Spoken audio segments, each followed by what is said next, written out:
અર્થ તમને ખબર છે ખરો? મૌલિકતા, આનો અર્થ જાણો છો?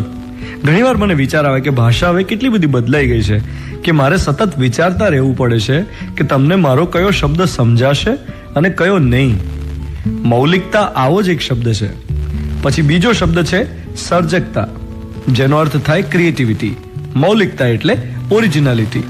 જેટલું ઓરિજિનલ હોય એ બધું ક્રિએટિવ હોય જ, પણ જે ક્રિએટિવ હોય એ બધું ઓરિજિનલ હોવું જરૂરી નથી.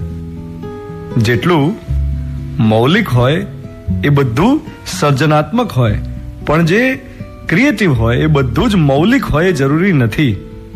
આજનો મારો સવાલ તમને એ છે કે તમારી લાઈફમાં કેટલું મૌલિક સર્જન તમે કર્યું, કેટલું ઓરિજિનલ ક્રિએટ કર્યું, એવું તો શું કર્યું જે બીજા બધા કરતા જુદું હતું, યુનિક હતું અને નવું હતું? જો જવાબમાં એક પણ વસ્તુ તમારી ક્રિએટ કરેલી મૌલિક ઓરિજિનલ મળી હોય તો શાબાશી આપો જાતને. અને જો જવાબ નેગેટિવ હોય, એક પણ વસ્તુ નવી ક્રિએટ ન કરી શક્યા હો, તો નક્કી કરો કે લાઈફમાં કંઈક તો એવું કરવું જ છે જે બધાથી જુદું હોય, યુનિક હોય, મૌલિક હોય. વૃક્ષોનું ઉદાહરણ લઈએ.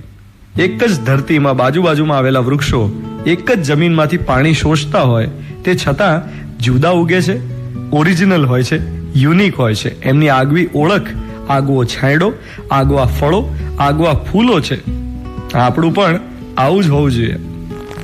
મિર્ચી પર હું છું ધ્વનિત. Good morning. હાય.